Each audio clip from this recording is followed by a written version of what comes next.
Sa loob ng 10 buwan, nakikita lamang ng dalawa ang isa't isa sa pamamagitan ng screen. Ngunit ang Pilipinong lalaking iyon ay talagang lumipad papunta sa Switzerland. Nag-aalala ang pamilya, nagpapayo ang mga kaibigan. Ngunit pagkaraan ng 3 taon, tinalikuran ng dalaga ang lahat at sumakay sa eroplanong patungong Pilipinas. Ano ba talaga ang nangyari sa Pilipinas? Ano ba talaga ang mukha ng Pilipinas na ipinagpustahan niya ng kanyang buhay? Kaya ang kwento ngayon ay magsisimula na. Ako si Aline.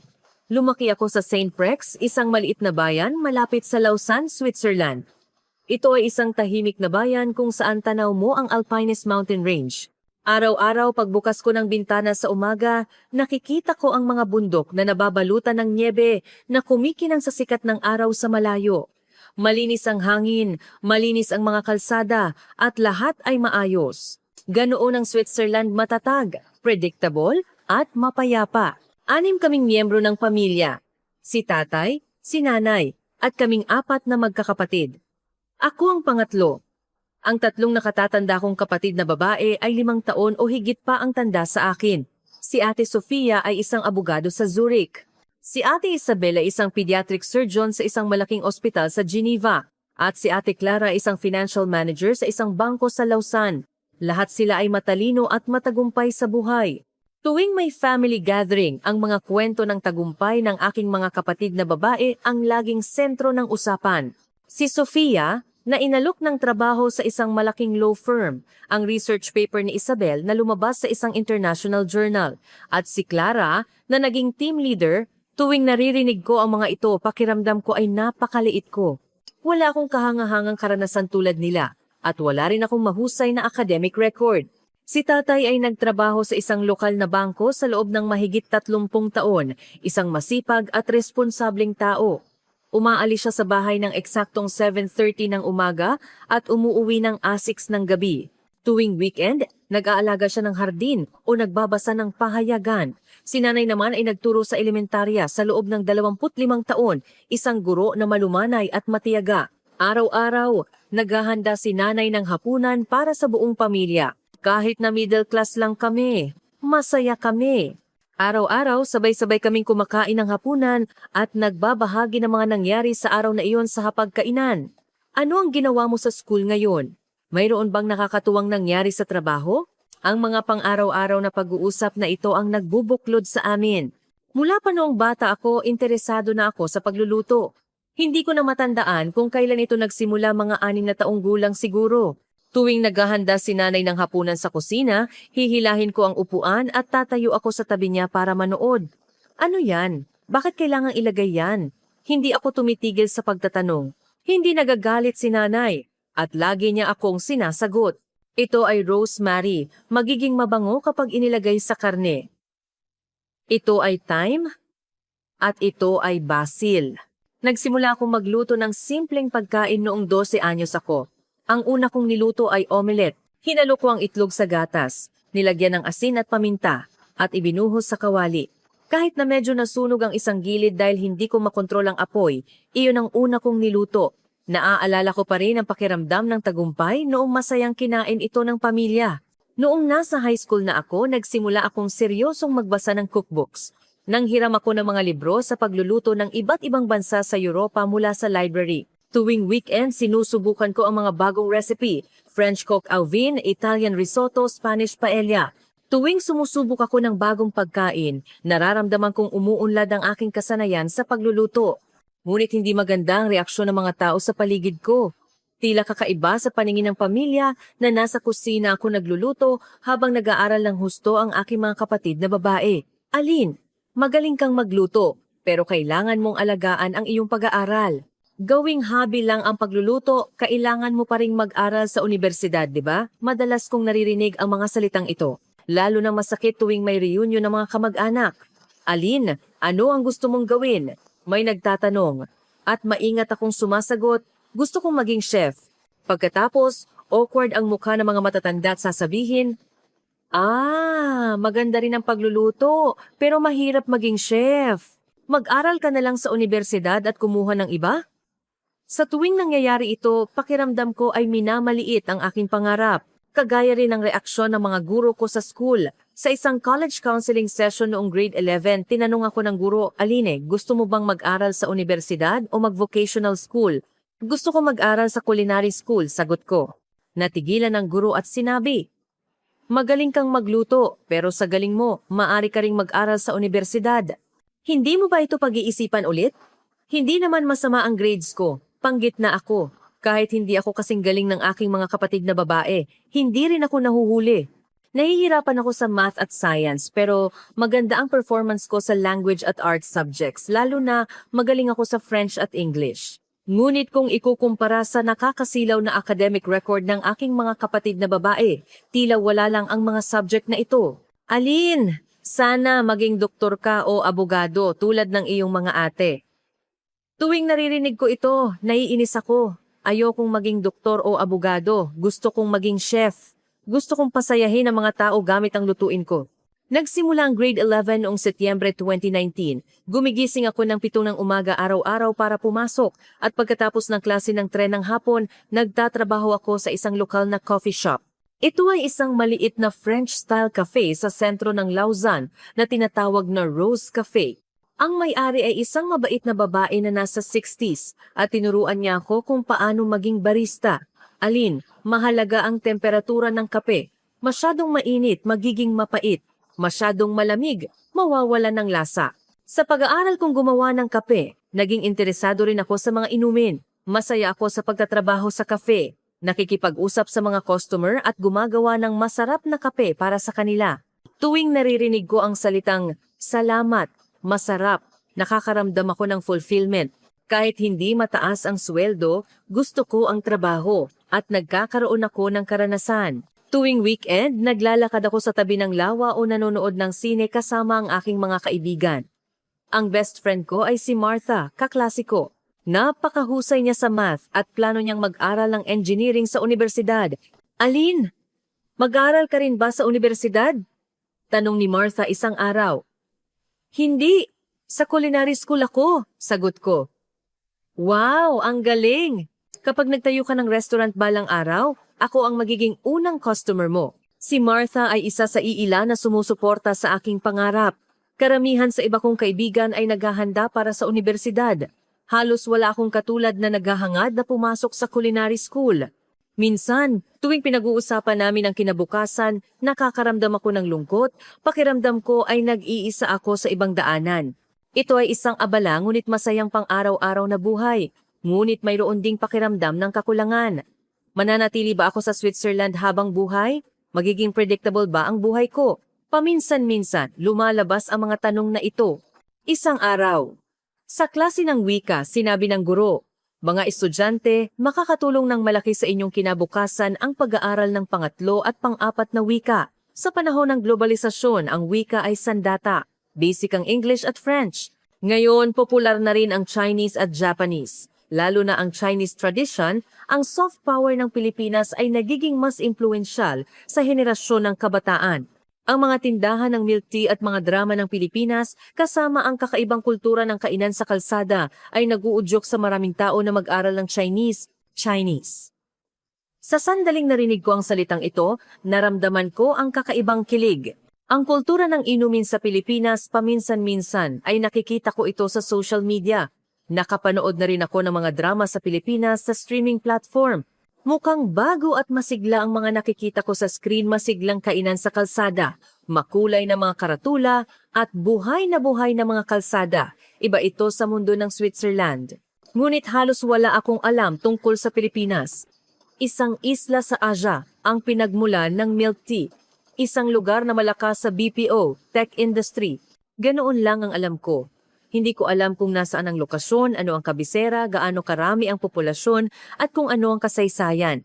Dahil sa kuryosidad, pag-uwi ko, nag-search ako sa internet, nag-type ako ng Pilipinas, at lumabas ang maraming impormasyon.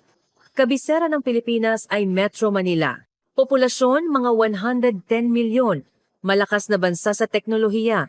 Ang tahanan ng milk tea, isang lipunan na demokratiko at malaya. Ang mga larawan ay talagang cool. Ang night view ng Manila, tradisyonal na mga simbahan, makukulay na pagkain sa kalye. At doon, nakita ko ang advertisement para sa isang language exchange application. Ito ay isang platform kung saan maaaring magturo ng wika sa isa't isa ang mga tao mula sa iba't ibang bansa. English, Chinese, Japanese, French, maraming wika ang maaaring pag-aralan ng libre. Mukhang masaya. Walang pag-aatubili. Nag-download ako ng application. Naglagay ako ng personal na impormasyon. Pangalan, Aline. Edad, 17. Nasyonalidad, Swiss. Mother tongue, French at German. Mga wikang kaya kong gamitin, English. Pagkatapos sa field ng wikang gustong pag-aralan, nag-check ako ng Chinese, lalo na ang traditional Chinese. Interes pagluluto. Pagkatapos maglagay ng personal na impormasyon, pinindot ko ang save. Automatikong nagsimula ang application sa pagtutugma. Naghahanap ng taong makapagtuturo sa iyo ng Chinese. Pagkaraan ng ilang segundo, lumabas ang ilang profile. Karamihan ay mga kabataan na nasa 20s na nakatira sa Pilipinas. Ang mga larawan sa profile ay iba-iba at ang mga pagpapakilala sa sarili ay may kanya-kanyang katangian. May isang profile na nakaakit sa aking pansin, pangalan Miguel. Edad, 20. Estudyante sa universidad na nakatira sa Metro Manila. Ang larawan sa profile ay isang natural shot na kinunan sa isang coffee shop. Ang pagpapakilala sa sarili ay nakasulat, "Kumusta? Ako si Miguel Wang, isang college student na nag-major sa Information Technology. Gusto kong mag-aral ng French. Gusto kong maging kaibigan ng mga taong interesado sa kultura at wika ng Pilipinas." Inaanyayahan ko ang mga taong seryosong mag-language exchange. Mukhang seryoso at taus-puso. Ang ibang profile ay masyadong kaswal o walang laman. Ngunit ang profile ni Miguel ay nagbigay ng pakiramdam ng tiwala. Nag-aalangan akong magpadala ng mensahe. Sa huli, naglakas loob ako at nagpadala. "Kumusta? Ako si Aline mula Switzerland, 17. Gusto kong mag-aral ng Chinese. Maaari kitang turuan ng French. Mag-aral tayo ng magkasama." Pagkatapos ipadala ang mensahe, bumilis ang tibok ng puso ko. Sasagot ba siya? Magtataka kaya siya? Iba't ibang isip ang umikot sa ulo ko. Kalagitnaan ng Oktubre 2019, naaalala ko pa ang gabing iyon. Mga 9 ng gabi, may notification na lumabas sa cellphone ko. Mabilis na tumibok ang puso ko. Binuksan ko ang application. Sumagot si Miguel. "Kumusta, Aline? Salamat sa mensahe. Ako si Miguel Wang, college student mula sa Pilipinas. Gusto kong mag-aral ng French. Maaari mo ba akong turuan? Magtuturo rin ako sa iyo ng Chinese. Napakagandang bansa talaga ang Switzerland. Mayroon kayong Alps. Nakita ko lang ito sa larawan, pero gusto kong makita ito ng personal." Ito ay isang maikling tugon na nakasulat sa English, ngunit naramdaman ko ang paggalang at init. Agad akong sumagot. "Oo naman, masaya akong turuan ka ng French. Seryoso rin akong gusto kong mag-aral ng Chinese. Napakaganda talaga ng Switzerland. Ano ang Pilipinas?" Hindi ko masyadong alam ang tungkol sa Pilipinas. Ganyan nagsimula ang aming pag-uusap. Sa unang ilang araw, ito ay simpleng language exchange lang. Tinuruan ko si Miguel ng basic French. Kumusta sa French ay bonjour, salamat ay merci, kumusta ka? Ay ça va? Seryosong sumunod si Miguel at nag-e-ensayo. Tumatawa siya at nag-e-ensayo ulit kapag hindi tama ang pronunciation. Tinuruan naman ako ni Miguel ng Chinese ang Bopomofo Zuyin Fuhao. Sa simula, napakahirap nito. Iba ito sa sistema ng simbolo ng alpabeto. Ni hao, sheshe, wo ay ni isang proseso ng pag-aaral na parehong mahiwaga at masaya. Matiyagang tinuruan ako ni Miguel. "Aline, ang galing mong matuto. Hindi madaling aralin ang Chinese, lalo na ang tones, pero ang bilis ng improvement mo." Ngunit sa paglipas ng panahon, lumampas sa simpleng language exchange ang aming pag-uusap. Pagkatapos ng halos 1 linggo, tinanong ako ni Miguel, "Aline, ano ang panahon sa Switzerland ngayon? Nagsisimula na bang lumamig?" "Lumalabas na. Dahil taglagas." "Ikaw? Sa Pilipinas?" "Taglagas din dito. Pero hindi masyadong malamig sa Pilipinas. Napaka-komportable. Nagsisimula nang magbago ang kulay ng mga dahon sa bundok. Napakaganda." Ganyan. Nagsimula kaming mag-usap tungkol sa panahon at unti-unting lumalim ang aming pag-uusap. Nag-usap kami tungkol sa school, sa mga kaibigan at nagsimula kaming magbahagi ng aming pang-araw-araw na buhay. Si Miguel ay nag-aaral ng Information Technology sa University of the Philippines sa Metro Manila. Gusto kong maging software engineer. Sa tingin ko, napaka-interesante ang pag-design ng program. Kapag naisulat mo ng tama ang code, talaga itong gagana. Parang magic. Puno ng sigla ang boses ni Miguel. Kahit malaki ang tulong ng aking mga magulang sa tuition fee, gusto kong kumita ng sarili kong allowance at panggastos. Kaya nagtatrabaho ako sa 7-Eleven tuwing weekend. Hindi ka ba napapagod? Tanong ko. Minsan napapagod pero masarap sa pakiramdam na makabili ng gusto ko gamit ang sarili kong kinita at nakakatuwa ring makakilala ng iba't ibang tao habang nagtatrabaho. Napakakomportable talaga ng mga convenience store sa Pilipinas, 24 oras na bukas at mayroong lahat. Naramdaman ko ang kaseryosohan ni Miguel. Sa edad na 20, nag-aaral at nagtatrabaho ng sabay at nagpapanatili ng positibong pananaw. Humanga ako sa ganoong katangian. Nag-open up din ako sa kanya. Ang pangarap kong maging chef, ang takot na lumihis sa inaasahan ng mga tao sa paligid ko, ang pressure na ikumpara sa aking mga kapatid na babae. Lahat ay nagsasabing mag-aral ako sa universidad, pero gusto kong mag-aral ng pagluluto. Minsan, naiisip ko, nagkamali ba ako ng desisyon? Seryosong nakinig si Miguel at binigyan ako ng encouragement. Alin, ang pangarap mo ay para sa iyo. Hindi mo kailangang sumunod sa inaasahan ng iba. Kung ano ang gusto mo, gawin mo. Sa tingin ko, napakagandang propesyon ang pagiging chef. Isang trabaho na nagpapasaya sa mga tao, hindi ba? Sa Pilipinas, marami ring kabataan ang naghahabol sa kanilang pangarap, nagtatayo ng maliliit na negosyo at ginagawa ang gusto nila. Ang mga salitang ito ay nagbigay sa akin ng malaking ginhawa. May taong nakakaintindi sa akin at sumusuporta sa akin. Nagpapasalamat ako. Kahit mahal ako ng aking pamilya at mga kaibigan, minsan, hindi ko maramdaman ang tunay na suporta nila sa aking pangarap. Ngunit iba si Miguel. Nag-uusap kami gabi-gabi. Dahil sa time difference, kadalasan umaga sa Pilipinas at gabi sa Switzerland. 7 oras ang pagkakaiba sa pagitan ng Switzerland at Pilipinas. Kapag nagpadala ako ng mensahe ng 9 ng gabi, natatanggap ito ni Miguel ng 4 ng umaga kinabukasan. Ngunit paggising ni Miguel sa umaga, agad siyang sumasagot. Nagpapatuloy ang aming komunikasyon ng walang palya kahit isang araw. Tuwing weekend, mas matagal kaming nag-uusap at nagsimula kaming mag-video call. Nung unang video call, talagang kinabahan ako. Kumusta, Alin? Nakangiti si Miguel sa screen. Mukha siyang mas gwapo kaysa sa larawan sa profile. Kumusta, Miguel? Nakangiti rin ako. Sa pamamagitan ng video call, mas naging malapit kami. Pinakita namin ang isa't isa ng aming kwarto, nagpatugtog ng aming paboritong musika at sabay-sabay na nanood ng videos. Nagrekomenda si Miguel ng mga drama sa Pilipinas at pinakita ko naman sa kanya ang tanawin ng Switzerland. Pinakita rin sa akin ni Miguel ang natatanging tanawin ng Pilipinas, ang kasiglahan ng kainan sa kalsada, ang mga tindahan ng milk tea at ang mga kalsada na puno ng motorcycles, tricycles. Lumipas ang 1 buwan, lumipas ang 2 buwan. Si Miguel ay naging isang espesyal na tao para sa akin. Mula sa isang kaibigan sa kabilang dulo ng screen, naging isang mahal sa buhay. Sumasaya ang araw ko sa simpleng pagdinig lang ng boses ni Miguel. Napapangiti ako sa pagbabasa ng mensahe niya. Dumating ang Nobyembre. Lumamig na sa Switzerland at nagsimula ng umulan. Naging basa at malamig ang mga kalsada. Kinunan ko ng video ang tanawin sa paligid ko at ipinadala kay Miguel. Wow, napakaganda talaga, humanga si Miguel. Pinakita rin niya ang Metro Manila. Napakaganda talaga ng gabi sa Manila. Mataas na mga gusali, nagniningning na ilaw, at puno ng tao ang kalsada. Puno ng sigla ang Pilipinas. Lahat ay mabilis magbago. Minsan, napapagod, pero dahil doon, masaya. At napakainit ng mga Pilipino, napaka-espesyal ng kultura ng pagkain sa kalsada. Dumating ang Disyembre, malapit na ang Pasko. Gusto kong bigyan si Miguel ng isang maliit na regalo, ngunit matagal at mahal ang international shipping, kaya naghanda ako ng digital gift. Nirecord ko ang Christmas carols na kinanta ko at ipinadala sa kanya. Naghanda ako ng French at English version. Alin, talagang nakakaantig ito. Napakaganda ng boses mo. Salamat. Naramdaman ko ang init sa puso ko nang matanggap ko ang mensahe ni Miguel. Nagbigay din sa akin si Miguel ng regalo.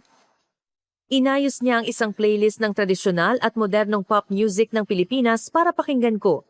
Ang musikang ito ay may lasa ng Pilipinas. Mayroong tradisyonal na kundiman at modernong OPM, original Filipino music. Napakaganda talaga ng pakinggan ko ito. Ang ilang melodies ay napaka-espesyal at iba ito sa European music. Huli ng Disyembre 2019, isang malamig na gabi ng taglamig.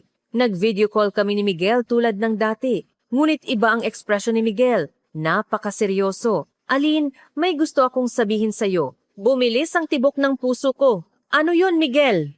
Natahimik muna si Miguel pagkatapos ay nagsalita. Gusto kitang makita ng personal. Mahirap tingnan ka lang sa screen. Gusto kong maglakad kasama ka, kumain kasama ka. Gusto kong hawakan ang kamay mo, namula ang mukha ko. Dahil ganoon din ang nararamdaman ko. Ako rin, maingat kong sagot. Nagpatuloy si Miguel. Alin, ngayong bakasyon, sa tingin ko makakapunta ako sa Switzerland. Mga 2 linggo siguro. Gusto mo ba akong makita? Sa sandaling iyon, blanko ang isip ko. Ang taong nakikita ko lang sa screen sa loob ng 10 buwan ay pupunta sa akin ng personal mula sa Pilipinas hanggang Switzerland. Mahigit 12,000 kilometro ang layo. Mahigit 14 na oras ang biyahe sa eroplano. Pupunta siya mula sa napakalayong lugar para makita ako. Totoo ba ito? Hindi ako makapaniwala, bulong ko.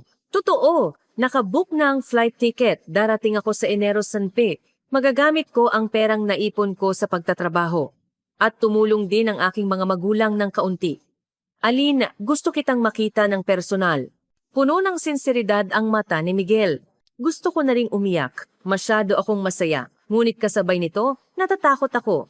Paano kung maging disappointed ako kapag nagkita kami ng personal? Paano kung hindi ito tulad ng iniisip namin?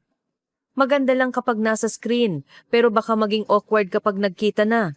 Ngunit kasabay nito, tumibok ng malakas ang puso ko. Hindi ko maitago ang excitement na makikita ko ng personal si Miguel. Nagkasundo kami. Kinabukasan, kailangan kong sabihin sa aking mga magulang. Sa hapunan, naglakas loob akong magsalita. May kaibigan akong nakilala ko online. Pupunta siya sa Switzerland mula sa Pilipinas. Maaari ko ba siyang makita?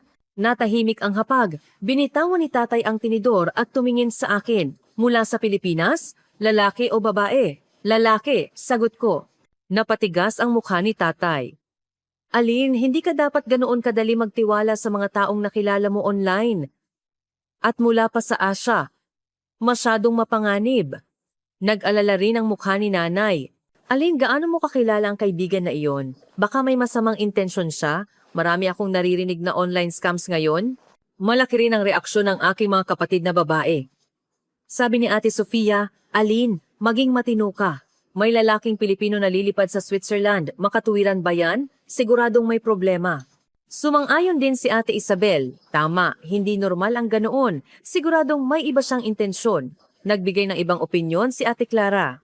Maaaring magkita, pero sa pampublikong lugar lang. Wag na wag kang makikipagkita ng mag-isa. Ang buong pamilya ay sumalungat o nag-alala. Ngunit nagtitiwala ako kay Miguel. Sa loob ng 10 buwan na pag-uusap araw-araw, naramdaman ko ang kanyang sinseridad. Hindi siya nagtago sa akin. At lagi siyang tapat at mainit. Tay, nagtitiwala ako sa kaibigan na iyon. Araw-araw kaming nag-uusap sa loob ng 10 buwan. Marami na kaming beses na nag-video call. Talagang napakabait niyang tao. Makikipagkita ako sa pampublikong lugar at mag-iingat na walang panganib. Pagkatapos, nag-atubili ako at nagpatuloy. At, maaari ko ba siyang isama para makita ninyo? Kapag nakita ninyo siya ng personal, gagaan ang loob ninyo. Nag-isip si tatay ng matagal, pagkatapos ay nagbuntong hininga. Sige, ngunit kailangan mong mag-ingat. At kailangan muna namin siyang makita ng magkasama. Huwag na huwag kang makikipagkita sa kanya ng mag-isa. Naiintindihan mo? Opo, naiintindihan ko. Salamat. Nang gabing iyon, kinontak ko si Miguel. Miguel, sinabi ko na sa aking mga magulang. Sa simula, sumalungat sila. Pero nakumbinsi ko sila. Ngunit gusto kanilang makita ng magkasama. Ayos lang ba sa iyo? Oo naman. Kailangan talaga akong magpakilala sa kanila. Huwag kang mag-alala, magiging maayos ako. Dumating ang Enero 2020. Palapit na ang araw ng pagdating ni Miguel. Enero saom. Hindi ako nakatulog simula hating gabi. Ano ang isusuot ko? Paano ako babati? Ano ang gagawin ko sa buhok ko? Iba't ibang isip ang umikot sa ulo ko. 8 ng umaga, nag-alala ako sa harap ng aparador ng mahigit 1 oras. Masyadong magarbong mukhang kakaiba. Masyadong simple, mukhang boring. Sa huli, nagsuot ako ng simpleng black knit shirt at maong. Naglagay ako ng light makeup. Tumingin ako sa salamin at sinabi sa sarili ko, Alin, ayos lang yan. Gusto ka na ni Miguel. Maging natural ka lang. 2 ng hapon. Inaasahang darating ang flight ni Miguel sa Geneva Airport. Sumama si tatay sa akin sa airport. Sasama ako sa iyo. Para siguraduhin, ang boses niya ay nag-aalala ngunit gusto akong protektahan. Sa kotse, sinabi sa akin ni tatay, Alin, kung may kakaiba sa kilos ng kaibigan na iyon o kung hindi ka komportable, sabihin mo agad sa akin ha? Naiintindihan mo? Opo, naiintindihan ko. Huwag kang mag-alala. Tense at excited, dumating kami sa airport. Naghihintay kami sa pintuan ng arrival hall. Isa-isang lumalabas ang mga taong bumibisita sa pamilya, mga business travelers at mga turista. Iba't ibang tao ang lumabas sa pintuan. Sa wakas, nakita ko siya. Nakasuot ng black padded jacket, may malaking backpack. Medyo kinakabahan siyang tumitingin sa paligid. Ang mukha na nakita ko ng di mabilang na beses sa screen. Mukha siyang mas gwapo ng personal kaysa sa screen. Mas mataas siya sa inaasahan ko at nagbigay ng impresyon ng pagiging mapagkakatiwalaan. Miguel, kumaway ako. Nakita niya ako. Naglabas siya ng isang malaking ngiti. Si Miguel nasa harap ko. Hindi ito panaginip. Mabilis siyang lumapit. Nagkaharap kami. Alin, ikaw nga talaga? Wow, mas maganda ka ng personal kaysa sa screen. Isang awkward ngunit mainit na unang salita. Ngumiti rin ako. Ikaw rin, mas gwapo ka ng personal. Talaga bang pumunta ka, Miguel? Sa sandaling iyon, gusto kong maiyak. Isang sandali na hinintay ko sa loob ng 10 buwan. Ang aking ama sa tabi ko ay nagtanong kay Miguel sa English, Ikaw si Miguel, di ba? Sabi mo, mula ka sa Pilipinas. Kumusta ang biyahe? Magalang na yumuko si Miguel at nag-greet. Kumusta po? Ako si Miguel Wang. Kayo po ang tatay ni Aline, di ba? Napakabuti ninyong makilala. Kahit mahaba ang biyahe, ayos lang po. Kahit hindi siya masyadong fluent sa English, naramdaman ko ang kanyang sinseridad. Walang sinabi si tatay, tinitigan niya lang si Miguel mula ulo hanggang paa, tila sinusuri siya. Magkasama kaming naglakad papunta sa parking lot. Patuloy na tumingin si Miguel sa paligid at humanga. Wow! Napakalinis at tahimik ng Geneva Airport. Ang Manila Airport laging puno ng tao. Iba talaga dito. Maliit na bayan lang kasi ito. Gaano ba kalaki ang Pilipinas? Tanong ni tatay. Mga 110 milyon po ang populasyon ng Pilipinas. Kahit hindi po kalakihan, napakasigla. Nang makasakay kami sa kotse, patuloy na tumitingin si Miguel sa labas ng bintana at humanga. Wow, napakaganda talaga ng mga bundok. Ang Alps na nababalutan ng niebe. Nakita ko lang sa larawan, pero talagang nakamamangha ng makita ng personal. May bundok din sa Pilipinas, di ba? Tanong ni tatay. Meron po. Meron kaming Mount Apo at Mount Pulag, pero hindi po ganito karaming niebe. Iba po ang tanawin. May kanya-kanya po itong katangian. Ang inosenteng reaksyon ni Miguel ay tila nagpalambot ng mukha ni tatay. Pagkatapos ng halos 30 minuto ng biyahe, dumating kami sa bahay. Naghihintay si nanay at ang aking mga kapatid na babae sa entrance. Pagbaba ni Miguel sa kotse, may kinuha siya mula sa bag niya. Pagkatapos maghugas ng kamay, yumuko siya ng malalim. Kumusta po? Ako si Miguel Wang mula sa Pilipinas. Maraming salamat po sa pagtanggap sa akin. Pagkatapos, inabot niya ang handa niyang regalo. Ito po ay maliit na regalo mula sa Pilipinas. Mga tsaa mula sa Cordillera at Polvoron. Hindi po ito mahal, sana ay tanggapin ninyo.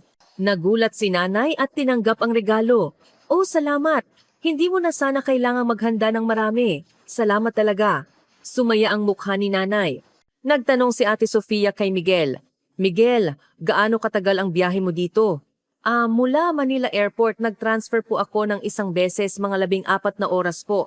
Medyo nakakapagod pero masaya po ako na nakita ko si Aline. Ang tapat niyang sagot ay tila nagbigay ng magandang impresyon sa aking mga kapatid na babae. Pumasok kami sa sala at sabay-sabay na uminom ng tsaa at kumain ng cookies na inihanda ni nanay. Nagkwento si Miguel tungkol sa Pilipinas. Hindi po kasing iba ang panahon sa Pilipinas tulad sa Switzerland.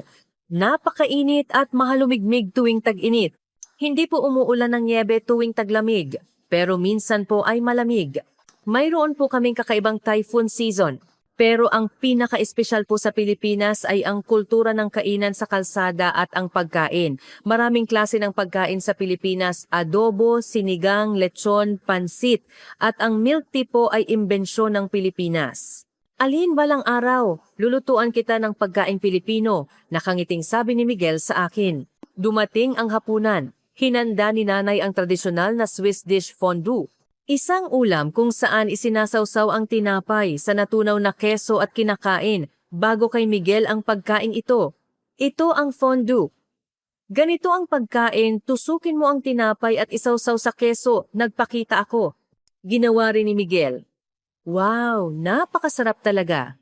Napakalambot ng keso. Wala akong nakitang ganitong pagkain sa Pilipinas. Mayroon kaming hot pot, pero iba po ang sabaw. Nagtanong si tatay kay Miguel. Sabi mo, college student ka. Ano ang kurso mo? Information technology po ang major ko. Gusto kong maging software engineer. Nagtatrabaho po ako sa 7-Eleven tuwing weekend para kumita ng tuition fee at allowance. Hindi ka ba napapagod? Kailangang mag-aral at magtrabaho ng sabay, tanong ni tatay. Minsan po, napapagod. Pero nakakaramdam po ako ng fulfillment sa paggawa ng pera sa sarili kong pagsisikap. At gusto ko ring bawasan ng pasanin sa aking mga magulang. Mas mura po ang tuition fee sa Pilipinas kaysa sa Europe, pero mabigat pa rin para sa ordinaryong pamilya. Ang seryosong sagot ni Miguel ay tila nagpalambot pa ng mukha ni tatay. Pagkatapos kumain, nagpatuloy kaming nag-usap sa sala.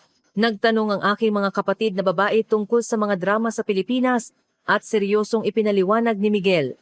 Nagpakita ng interes si nanay sa lutuin ng Pilipinas at simpleng ipinaliwanag ni Miguel kung paano lutuin ang adobo at sinigang. Mga 9 ng gabi, tumayo si Miguel at nagsabi, "Maraming salamat po talaga ngayon. Kailangan ko na pong umalis papunta sa hotel. Baka makaistorbo po ako kung masyado akong magtatagal." "Saan ka nag-book ng hotel?" tanong ni tatay. "Sa isang maliit na hotel po sa Lausan City Center.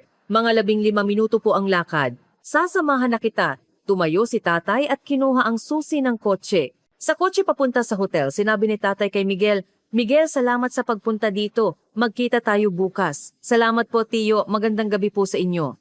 Pagkatapos ihatid si Miguel sa hotel, sinabi ni tatay sa akin pauwi, "Alin, mukhang mabait ang kaibigan mo. Magalang at seryoso. Ngunit hindi ba masyadong malayo kayo sa isa't isa? Pilipinas at Switzerland, paano mo haharapin ang distansiyang ito?" Mahirap sagutin ang tanong ni tatay. "Hindi ko po alam, tay. Ngunit masaya po ako na magkasama kami ngayon." "Sige, ngunit kailangan mo ring isaalang-alang ang realidad. Sana, huwag kang masaktan." Pagdating sa bahay, tinawag ako ni nanay at ng aking mga kapatid na babae. "Alina, sa totoo lang, hindi naman masama si Miguel. Masyado ba kaming nag-alala?" sabi ni Ate Sofia. "Oo, nag-aalinlangan din ako sa simula, pero mukhang sincere siya nang makita ko siya ng personal. Pero mag-ingat ka pa rin, Alin." Sumang-ayon din si Ate Isabel. Nang gabing iyon, nagpadala ako ng mensahe kay Miguel. "Salamat ngayon. Mukhang gusto ka rin ng pamilya ko. Napakagaling." Masyado akong kinabahan, hindi ko alam kung nagawa ko ng maayos. Napakagaling, napaka-perfect. Mula kinabukasan, magkasama kaming nag-spend ng oras ni Miguel. Naglibot kami sa Lausan City Center, naglakad sa Geneva. Sinamahan ko rin siya sa coffee shop kung saan ako nagtatrabaho. Interesado si Miguel sa lahat at maraming tanong. "Alin, kailan itinayo ang gusaling iyon?" "Iyan ang Lausan Cathedral. Sabi nila, itinayo iyan noong ika-20 siglo. Napakatagal na, di ba?" "Wow, oo. Wala masyadong ganoon katandang gusali sa Pilipinas dahil mas maikli ang kasaysayan." Sa coffee shop, masaya si Madam, ang may-ari, nang makita si Miguel. "Oh, kaibigan ni Alin, mula sa Pilipinas? Welcome, ililibre kita ng kape." "Salamat po," magalang na nag-greet si Miguel. Inalok ko si Miguel ng cappuccino na gawa ko. "Kumusta? Napakasarap talaga, Alin. Ang galing mo. Kahit develop na rin ang coffee culture sa Pilipinas, may lasa ito ng Europe." Natuwa ako sa papuri ni Miguel. Lumipas ang 1 linggo. Mas naging malapit kami. Nag-hiking kami sa malapit na bundok, kumain ng tradisyonal na Swiss food, at nag-usap sa ilalim ng mga bituin sa gabi. Maaga gumigising si Miguel araw-araw at naglalakad sa paligid ng hotel. Tuwing pupunta siya sa bahay, bumibili siya ng tinapay o prutas. "Miguel, hindi mo na kailangang bumili tuwing pupunta ka," sabi ni nanay. Ngunit nagpatuloy si Miguel, "Hindi po. Maraming salamat po sa pag-aalaga sa akin." Ito po ay maliit na tanda ng paggalang. Sa Pilipinas, kaugalian po na magdala ng maliit na regalo bilang paggalang.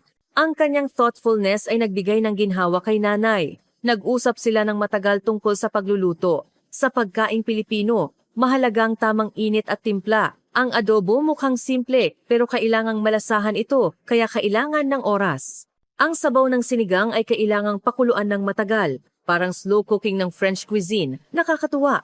May tradisyon din ng stew sa Europe, pero iba ang timpla, sabi ni nanay. Nakalimutan namin ang oras sa pakikipag-usap tungkol sa buhay sa Pilipinas kasama ang aking mga kapatid na babae. Gumugol din ako ng tahimik na oras kasama si tatay. Mahilig mag-chess si tatay. Magaling din mag-chess si Miguel. Saan ka natuto, Miguel? Sa University Club po. Mahilig din po mag-chess ang mga Pilipino, pero naglalaro rin po kami ng Filipino chess. Medyo iba po ito. Seryoso silang naglaro ng chess. Kahit nanalo si tatay, magaling din si Miguel. Pagkatapos ng laro, sinabi ni tatay, Miguel, magaling ka mag-chess. Baka manalo ka sa susunod. Salamat po, Tiyo. Marami po akong natutunan. Sa pag-uusap na iyon, naramdaman ko na mas tinatanggap na si Miguel ni tatay. Isang gabi, tinawag ulit ako ni tatay. Alin? Talagang napakabait na kaibigan ni Miguel. Seryoso at magalang. Ngunit hindi ba masyadong malayo kayo sa isa't isa? Pilipinas at Switzerland. Paano mo haharapin ang distansiyang ito? Mahirap sagutin ang tanong ni tatay. Hindi ko po alam, tay. Ngunit masaya po ako na magkasama kami ngayon. Sige. Ngunit kailangan mo ring isaalang-alang ang realidad. Sana, huwag kang masaktan. Ang 2 linggo ay mabilis na lumipas. Napakahalaga ng bawat araw at napaka-espesyal ng bawat sandali, ngunit hindi humihinto ang oras. Dumating ang araw ng pag-alis ni Miguel, Enero 24, araw ng pag-uwi ni Miguel. Pumunta kami ulit sa Geneva Airport. Sa pagkakataong ito, sumama ang buong pamilya para magpaalam kay Miguel. Sa harap ng departure hall, nagpaalam si Miguel sa lahat. Tiyo, tiya, maraming salamat po talaga dahil po sa inyo napakasaya ko pong nag-spend ng oras. Miguel, mag-ingat ka pa uwi. Magpakita ka rin ng magandang kalusugan sa Pilipinas, sabi ni nanay. Nagpaalam din siya sa aking mga kapatid na babae. Sofia, Isabel, Clara, salamat. Magkita tayo sa susunod. Miguel, sa susunod, kami naman ang pupunta sa Pilipinas. Nakangiting kumaway ang aking mga kapatid na babae. Sa huli, lumapit siya sa akin. Puno ng lungkot ang mata ni Miguel. Alin, napakasaya ko talaga na nakita kita ng personal. Napakabuti na nakita ko ang pamilya mo. Gusto ko na ring umiyak. Ako rin, Miguel. Napakasaya ko rin. Magpapatuloy ang komunikasyon natin, ha? At, Alin, napaka-espesyal mo talaga para sa akin. Inabot sa akin ni Miguel ang isang maliit na kahon. Ano ito? Buksan mo mamaya. Kailangan ko ng sumakay. Sa huli, niyakap ako ni Miguel ng mahigpit. Naramdaman ko ang kanyang mainit na init ng katawan. Mag-ingat ka pa uwi, Miguel. Siguradong makikipag-ugnayan ka. Paalam, Alin. Pumasok si Miguel sa departure hall at naglaho. Tumayo ako doon ng matagal. Pabalik sa kotse. Binuksan ko ang kahon na binigay ni Miguel. May isang maliit na kuwinta sa loob. Simpleng disenyo na gawa sa pilak. May maliit na Chinese characters na nakaukit sa pendant. Manatili ka sa akin magpakailanman, Miguel. Tumulo ang luha ko. Naghanda siya ng ganitong mahalagang regalo. Agad kong sinuot ang kuwintas, kinunan ng larawan, at ipinadala kay Miguel. Salamat talaga. Pangahawakan ko ito habang buhay. Naramdaman ko ang matinding kawalan pag-alis niya. Kahit 2 linggo lang, ang oras na kasama ko siya ay isa sa pinakamasayang sandali sa buhay ko. Pagbalik sa kwarto, nakita ko ang mga larawan na kinuha namin ni Miguel sa Geneva, sa bundok, sa coffee shop. Nagpatuloy kami sa pag-uusap online. Ngunit iba na ngayon. Mas lumalim ang aming nararamdaman para sa isa't isa at mas malaki ang pangungulila. Alin, napakalungkot ko nang wala ka. Parang panaginip lang ang Switzerland, hindi ako makapaniwala na nangyari talaga, sabi ni Miguel. Ako rin. Napakamahiwaga na nandito ka. Gusto kitang makita ulit, Miguel. Marso 2020. Biglang nagbago ang mundo. Sumiklab ang COVID-19. Mula China, mabilis na kumalat ang virus sa Europe at sa buong mundo. Nagsimula nang magsara ang mga border at ipinagbawal ang paglalakbay. Nag-lockdown din sa Switzerland. Hindi na kami magkikita ni Miguel. Alin, gusto ko sanang pumunta ulit ngayong summer pero kinansela ang lahat ng flights. Hindi ko alam kung kailan tayo magkikita ulit. Puno ng pagkadismaya ang boses ni Miguel. Ako rin. Gusto ko ring bumisita sa Pilipinas. Pero imposible ngayon. Ngunit hindi kami sumuko. Nag-video call kami araw-araw at nagbigay ng encouragement sa isa't isa. Mas matagal ang pandemya kaysa sa inaakala. Sarado ang mga border sa buong 2020 at maaga sa 2021. Sa panahong iyon, nagtapos ako sa high school at pumasok sa culinary school. Seryoso kong sinimulan ang pag-aaral ng pagluluto. Napakasaya ko sa school. Kahit marami ang online classes, sa hands-on time, nakapagluto ako ng personal. Nag-aral ako ng French, Italian at Spanish cuisine. Umunlad ng malaki ang aking kasanayan sa pagluluto. Ipinadala ko kay Miguel ang mga larawan ng mga niluto ko. Nag-cook au vin ako ngayon. Kumusta? Wow, mukhang napakasarap. Gusto ko rin kumain. Alin, lutuan mo rin ako balang araw. Oo naman, lulutuan kita. Nagtapos din si Miguel sa universidad. Pebrero 2021, nakakuha si Miguel ng degree sa Information Technology. Agad siyang nagsimulang maghanda para sa trabaho. Alina, nag-apply ako sa 4 na tech company. Lalabas ang resulta sa susunod na linggo. Sana, pumasa ako. Siguradong papasa ka. Sa kabutihang palad, pumasa si Miguel. Kinuha siya bilang software engineer sa isang malaking semiconductor company sa Metro Manila. Alin, pumasa ako. Nasa tech company na ako. Isa na akong professional ngayon. Naramdaman ko ang tuwa ni Miguel. Congratulations Miguel, proud ako sa iyo. Napakagaling na kumpanya ng tech company. Lumaki kami sa aming sariling lugar. Ngunit ang katotohanan na hindi kami nagkikita ay masakit pa rin. May limitasyon ang pagtingin lang sa screen. Huli ng 2021, nagsimulang unti-unting magbukas ang mga border. Nagsimula ang pagbabakuna. At unti-unting lumuwag ang travel restrictions. Alin, sa tingin ko, makakabalik ako sa huli ng taon na ito. Nabakunahan na ako at nag-apply na rin ako ng leave sa kumpanya. Talaga ba? Nobyembre 21. Pumunta ulit si Miguel sa Switzerland. Sa pagkakataong ito, maaari siyang manatili ng 3 linggo. Pagkatapos ng halos 2 taon, nagkita ulit kami. Nang makita ko si Miguel sa airport, tumakbo ako at niyakap siya. Namiss kita ng sobra. Ako rin, miss na kita, Aline. Iba ang pagbisitang ito sa una. Tinanggap na ng pamilya si Miguel bilang kaibigan, bilang pamilya. Welcome back, Miguel. Long time no see. Nakangiting nag-greet si nanay. Naging mabait din ang aking mga kapatid na babae. Napakasaya ng 3 linggo na magkasama kami. Nag-spend pa kami ng Pasko ng magkasama. Sumali siya sa aming tradisyonal na Christmas dinner at nagpalitan kami ng regalo. Nagdala si Miguel ng mga regalo para sa buong pamilya mula sa Pilipinas, tsaa, polvoron at Filipino handicrafts. Sa pagbisitang iyon, seryosong nagtanong si Miguel sa akin, Alin, naisip mo na bang pumunta sa Pilipinas? Gusto kong ipakita sa iyo ang lugar na tinitirhan ko ang kumpanya ko, ang mga kaibigan ko. Gusto kong ipakita sa iyo ang lahat tungkol sa Pilipinas. Gusto kitang dalhin sa kainan sa kalsada, sa Tagaytay para sa tanawin, at sa Intramuros para sa lumang kalye. Ang Pilipinas ay tila malayo pa rin sa akin, ngunit kung kasama ko si Miguel, hindi ako natatakot. Oo, gusto kong pumunta. Curious talaga ako sa lugar na tinitirhan mo, pero paano ako pupunta? Maikli lang ang tourist visa, may language study visa. Maaari kang mag-aral ng Chinese sa isang language center sa Pilipinas sa loob ng 1 taon. Gusto mo ring pag-aralan ng husto ang Chinese, hindi ba? Maaari kang mag-aral ng wika at makaranas ng buhay sa Pilipinas ng sabay. Gusto mo bang subukan ang language study visa?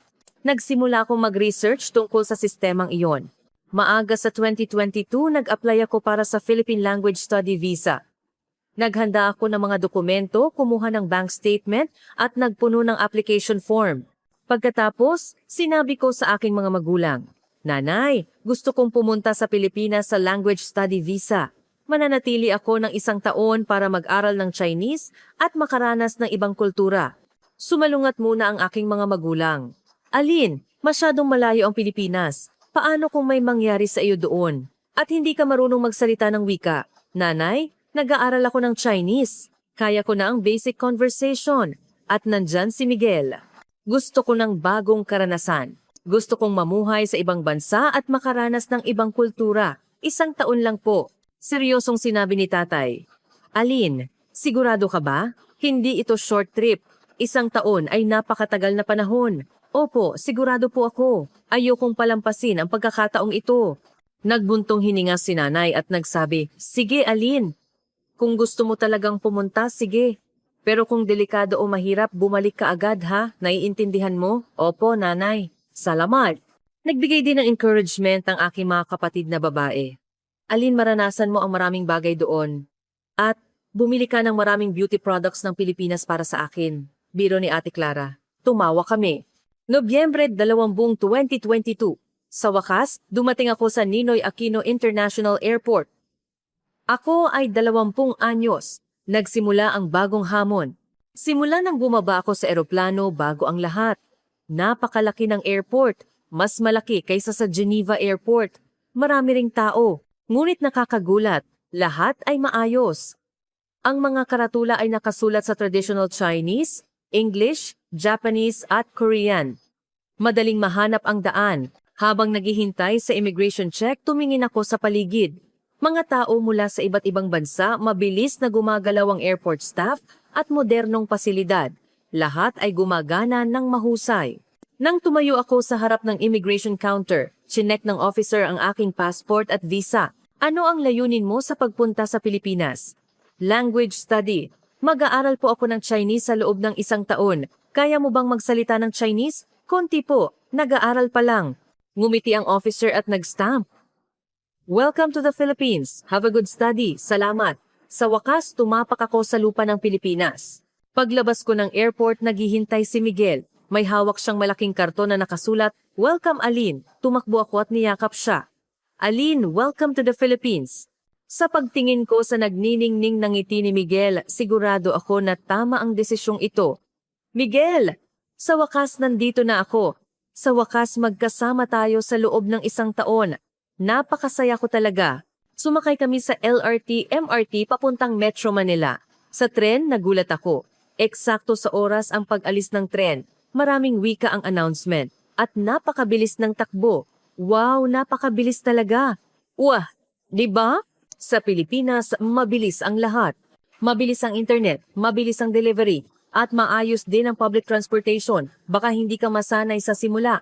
Pagdating sa Central Station, napakalaki ng station. Puno ng tao. Lahat ay mabilis maglakad, gumagalaw habang nakatingin sa cellphone. "Aline, dito tayo mag-transfer ng MRT." Hinawakan ni Miguel ang kamay ko at iginabay ako. Ibang mundo naman ang MRT station. Komplikadong network ng mga linya, maraming platform at patuloy na dumarating at umaalis ang tren. Ngunit ang mahiwaga ay lahat ay maayos. Pumipila ang mga tao at naghihintay. Pagdating ng tren, lumalabas sila sa magkabilang gilid para magbigay daan sa mga pasahero na bumaba. Napakamaayos talaga ng mga Pilipino. Humanga ako.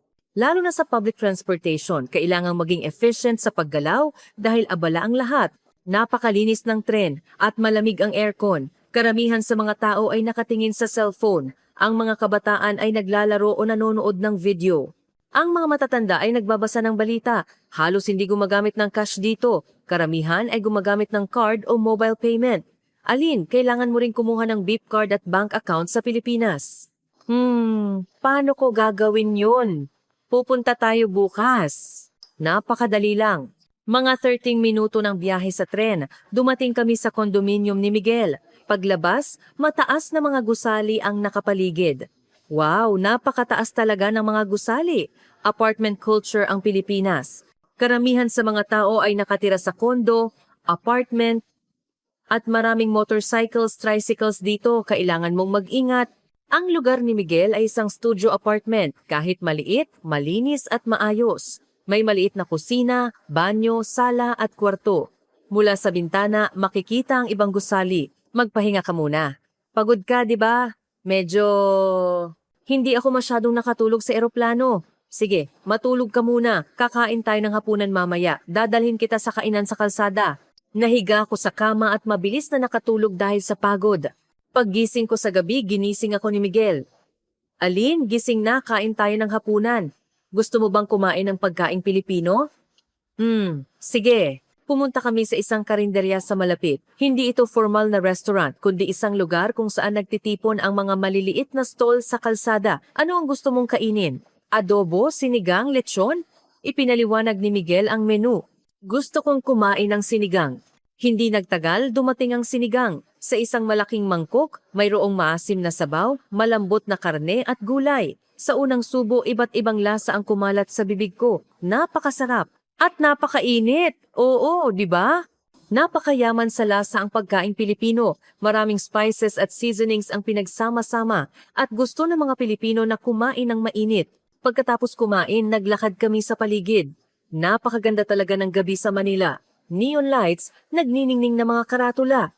May mga convenience store sa lahat ng dako, 24 oras na bukas. Safe din sa gabi. Oo, maraming CCTV sa Manila at marami ring tao. Medyo safe. Pero kailangan mo pa ring mag-ingat. Kinabukasan, nagsimula na ang formal na buhay sa Pilipinas. Nagtrabaho si Miguel at nag-spend ako ng oras ng mag-isa. Sa simula, medyo hindi ako mapakali. Hindi ako masyadong marunong mag-Chinese at hindi ko alam ang daan. Ngunit unti-unti akong nasanay. Bumibili ng snacks sa convenience store, nag-o-order ng milk tea sa milk tea shop at natutong sumakay sa jeepney. Marami rin akong nagawang pagkakamali. Minsan, sumakay ako sa jeepney nang hindi nagpindot ng bell at lumampas ako ng isang stop. Sa milk tea shop, hindi ko maintindihan ang sugar level at ice level kapag nag-o-order, ngunit napakabait na mga tao.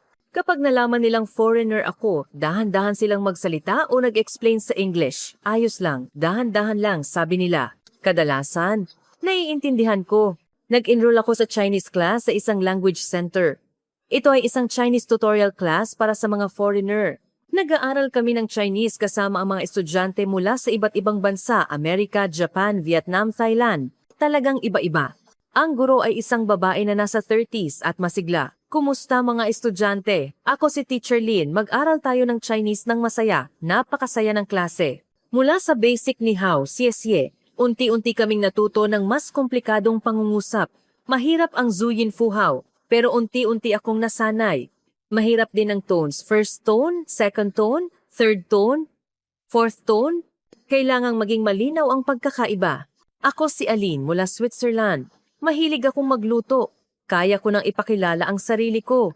Araw-araw, tinutulungan ako ni Miguel na itama ang Chinese ko. Aline, ang tone ng salitang ito ay ganito. Hindi second tone, third tone. Sabihin mo ulit. Adobo, adobo. Tama, ang galing. Mahirap ang wika. Pero araw-araw, nararamdaman kong umuunlad ako ng kaunti. Pagkaraan ng isang buwan, kaya ko nang makipag-usap sa basic. Pagkaraan ng 2 buwan, kaya ko nang mag-order sa restaurant at magbigay ng direksyon sa taxi. Pagkatapos, nagsimula akong maghanap ng trabaho. Maaari akong magtrabaho sa language study visa, pero may limitasyon sa oras. Gusto kong gamitin ang karanasan ko sa pagluluto, pero hindi madali. Nag-apply ako sa ilang restaurant, pero kadalasan ay rejected. Pasensya na, kung hindi ka masyadong fluent sa Chinese, mahirap ang komunikasyon sa kusina. May experience ka, pero wala kang experience sa pagkaing Pilipino. European cuisine lang ang naluto mo. Dumating ang pagkadismaya. Mahigit 1 buwan akong nag-apply, pero wala pa ring sagot. Miguel, ano ang kaya kong gawin dito? Hindi ako magaling sa Chinese at hindi ako makahanap ng trabaho. Masyado ba akong nagpumilit? Gusto ko na ring umiyak. Niyakap ako ni Miguel. Aline, huwag kang sumuko. Kaya mo yan. Kailangan lang ng oras. Ako rin. Noong pumasok ako sa kumpanya, napakahirap. Napakaraming technical terms ng engineer at sa simula, hindi ko maintindihan. Marami rin akong pagkakamali. Pero nagpatuloy ako. Ayos na ngayon. Mas matapang ka kaysa sa akin. Siguradong magtatagumpay ka. Dahil sa encouragement niya, sumubok ulit ako. Huli ng Nobyembre 2022. Sa wakas, may isang French restaurant na kumontak sa akin. Miss Aline, nakita namin ang inyong resume. Mula kayo sa Switzerland at marami kayong European cuisine experience. Ang restaurant namin sa Makati ay nagsiserve ng French cuisine. Kung interesado kayo, gusto ba ninyong mag-interview? Napakasaya ko. Agad akong nag-interview. Ang restaurant ay nasa Makati, malapit sa Ayala Triangle. High-end ang atmosphere. Ang head chef ay isang lalaki na nasa 50s na nagtrabaho sa France ng 10 taon. Miss Aline, anong cuisine ang forte mo?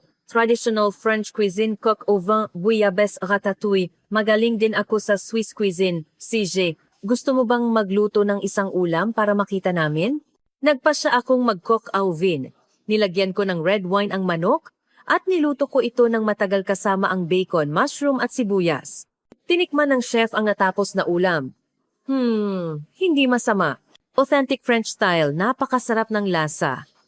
Miss Aline, gusto mo bang magsimula bilang part-time? Maaari ka bang magtrabaho tuwing weekend? Opo, maaari po. Maraming salamat po. Kahit part-time lang, ito ang una kong trabaho sa Pilipinas. Sa wakas, makakapagtrabaho na rin ako sa Pilipinas. Nang gabing iyon, sinabi ko kay Miguel ang magandang balita. Miguel, nakahanap ako ng trabaho. Talaga ba? Congratulations, Aline. Alam kong kaya mo yan. Sa pagtatrabaho sa restaurant, natutunan ko ang tungkol sa Philippine work culture. Mahalaga ang paggamit ng po, opo at paggalang sa head chef at mga senior. Head chef, sous chef, kuya para sa mga lalaking senior, ate para sa mga babaeng senior, kailangang gumamit ng iba't ibang terms. Sa simula, kakaiba, pero mabait ang mga kasamahan ko at ipinaliwanag nila. Aline, mahalaga ang senior-junior relationship sa workplace ng Pilipinas. Kailangang maging magalang ka sa mga senior. Kung may gusto kang matutunan, magtanong ka lang. Tutulungan ka namin. At masipag magtrabaho ang mga Pilipino, kailangang maging maayos. Kahit maigpit ang head chef, patas siya. Miss Aline, medyo matabang ang timpla ng sinigang na ito. Tikman mo ulit. Opo, chef. Tinikman ko ulit at inayos ang timpla. Ayos na ngayon. Magaling. Sa tuwing napupuri ako, nakakaramdam ako ng fulfillment. Patunay na maaari rin akong tanggapin sa Philippine society. Isang araw tinanong ako ng head chef, Miss Aline, marunong ka ring magluto ng Swiss cuisine, di ba? Oo naman. Magaling po ako sa fondue, raclette, rosti. Kung gayon, gusto mo bang mag-special Swiss menu ngayong weekend? Siguradong magugustuhan ng mga customer ang bagong bagay. Ano sa tingin mo? Napakasaya ko. Ito ang pagkakataon na ipakita ang forte ko. Talaga po? Salamat, chef. Naghanda ako ng 3 tradisyonal na Swiss dishes para sa weekend, fondue rosti at Zurich-style veal and cream sauce. Nang makita ng mga customer ang menu, marami ang umorder. Wow, Swiss cuisine! Ang espesyal! Gusto kong tikman. Naging abala ang kusina. Nagluto ako ng nagluto. Naging maganda ang reaksyon ng mga customer. Napakasarap talaga. Hindi ko alam na masarap pala ang Swiss cuisine. Napakabango ng keso. Sa tuwing ipinapasa ng staff ang reaksyon ng mga customer, hindi ko maiwasang ngumiti. Nasiyahan din ng head chef. Miss Aline, napakalaking tagumpay, napakaganda ng reaksyon ng mga customer. Paminsan-minsan magluto ka ulit ng Swiss dish. Dahil sa iyo, mas naging diverse ang restaurant. Nang araw na iyon, sa unang pagkakataon, naramdaman ko talaga ang pagtanggap sa Pilipinas. Napasaya ko ang mga tao gamit ang sarili kong talento. Nagbigay ito sa akin ng malaking kumpiyansa. Sa paglipas ng panahon, mas nasanay ako sa buhay sa Pilipinas. Umunlad din ang Chinese ko. Nagkaroon ako ng mga kaibigan, mga foreigner na nakilala ko sa Chinese tutorial, mga kasamahan sa restaurant, at mga kaibigan ni Miguel. Lumawak ang aking mundo. Tuwing weekend, nagpupunta kami ni Miguel sa iba't ibang lugar sa Metro Manila Intramuros, Binondo, Makati, Quezon City. Ang bawat lugar ay may kanya-kanyang charm. Miguel, talagang napakagaling na pinagsama-sama ng Pilipinas ang tradisyon at modernidad. Sa tabi ng lumang simbahan, may mga bagong gusali, sabi ko. Oo, iyan ang charm ng Pilipinas. Kahit mabilis ang pagbabago, sinisikap din naming panatilihin ang tradisyon. Tingnan mo, may century-old store dito at sa tabi naman may bagong coffee shop. Dumating ang Taglagas. Napakaganda ng tanawin sa Pilipinas. Nagpunta kami ni Miguel sa Tagaytay. Ang damuhan ay umiindayog sa hangin at nagsimula ng magbago ang kulay ng mga dahon. Wow, napakaganda talaga. Kahit walang niebe. May iba't ibang kagandahan, di ba? Oo, napaka-espesyal ng Taglagas sa Pilipinas. Hindi masyadong malamig, napaka-komportable. Disyembre 2002. Seryosong nagtanong si Miguel sa akin, Aline, magpakasal na tayo? Nagulat ako sa biglaang proposal. Hindi ba masyadong maaga? Bata pa tayo? Hinawakan ni Miguel ang kamay ko. Aline, sigurado ako. Gusto kong makasama ka habang buhay. Siyempre, hindi kailangan ngayon, pero ito ang gusto ng puso ko. 1 taon lang ang language study visa mo, di ba? Mag-expire na sa Nobyembre sa susunod na taon. Mananatili ka ba sa Pilipinas pagkatapos o babalik sa Switzerland? Ito rin ang tanong na matagal ko nang pinag-aalala. Mag-expire ang visa sa Nobyembre 2023. Ano ang gagawin ko pagkatapos? Babalik ba ako sa Switzerland o hahanap ng paraan para manatili sa Pilipinas? Miguel, gusto ko ring makasama ka, pero ang kasal ay isang malaking desisyon. Kailangang sabihin natin sa mga magulang. Kailangan ding ayusin ang visa issue. Alam ko. Kaya sinasabi ko, dahan-dahan nating ihanda. Simulan natin ang plano ngayon. Alin? Seryoso ako. Puno ng sinseridad ang mata ni Miguel. Mahal ko rin si Miguel. Gusto kong makasama ang taong ito habang buhay. Sige, magpakasal tayo, pero kailangan nating maghanda ng maayos. Sabihin sa mga magulang at gumawa ng plano. Nag-video call kami at sinabi namin sa aming mga magulang. Gabi na sa Switzerland at hating gabi na sa Pilipinas. Ngunit kailangan naming sabihin ang mahalagang bagay na ito. Tay, nanay, may gusto akong sabihin. Ano yon? Magpapakasal kami ni Miguel. Napatigas ang mukha ng mga magulang sa kabilang dulo ng screen. Matagal na natahimik si tatay bago magsalita. Alin? Sigurado ka ba? Mananatili ka sa Pilipinas habang buhay? Switzerland? Ang pamilya? Sigurado po ako. Mahal ko si Miguel. Gusto kong mamuhay sa Pilipinas. Siyempre, mamimiss ko kayo, pero maaari naman akong umuwi paminsan-minsan. At napaka-komportable ng video call ngayon. Nag-alala rin ang mukha ni nanay. Alin, masaya ka ba doon? Ang Pilipinas ba talaga ang lugar na gusto mong tirahan? Opo, nanay. Napakasaya ko dito. May trabaho ako, may mga kaibigan, at nandyan si Miguel. Ang Pilipinas ay parang bahay ko na ngayon. Napakainit na mga tao dito, masarap ang pagkain, at napakakomportable ang buhay. Pagkatapos ng mahabang pag-uusap, sa huli, binasbasan kami ng aking mga magulang. Sige, Alin. Kung masaya ka, masaya na rin kami. Miguel, ipinagkakatiwala ko sa iyo ang aming anak. Opo, tiyo, tiya. Pagsisikapan ko pong pasayahin si Alin. Yumuko si Miguel sa screen.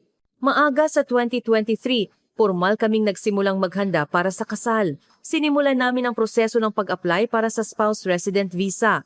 Mas marami ang mga dokumento kaysa sa inaakala: Certificate of Marriage, Income Statement, Health Examination Certificate, Police Clearance Certificate, Residence Certificate, Financial Capability Certificate. Hindi madali ang paghahanda.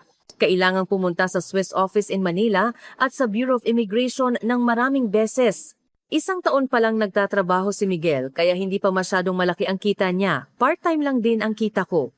Para makakuha ng spouse resident visa, kailangang patunayan ng isang tiyak na antas ng kita o ari-arian. Ngunit hindi kami parehong ganap na nakakatugon sa mga kondisyon.